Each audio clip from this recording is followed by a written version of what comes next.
Assalamualaikum warahmatullahi wabarakatuh. Perkenalkan, nama saya Muhammad Farid Al-Wajidi, NIM E 2019-2216.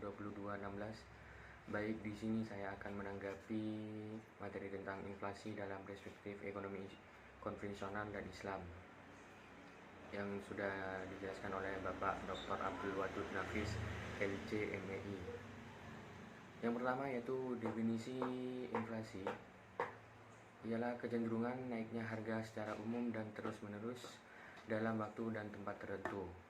Yang kedua, macam inflasi.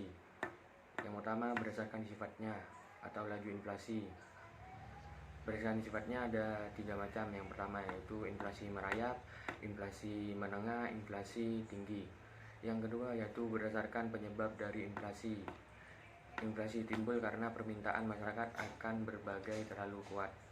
Yang ketiga yaitu berdasarkan asal dari inflasi. Ada 2 macam. Yang pertama, inflasi yang berasal dari negeri itu sendiri.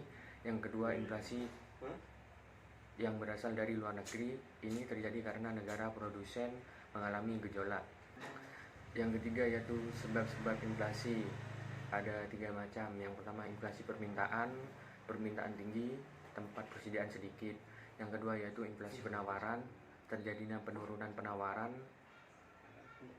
sedangkan permintaan tinggi. Yang ketiga yaitu inflasi campuran, permintaan tinggi, persediaan sedikit dan biaya produksi sedikit.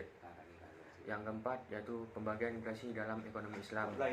Ada 1 yaitu inflasi yang alami, misalnya sekarang terjadi bencana virus corona, otomatis barang-barang persediaan itu sedikit, permintaan tinggi, harga naik. Dampak inflasi dalam perspektif ekonomi Islam 1.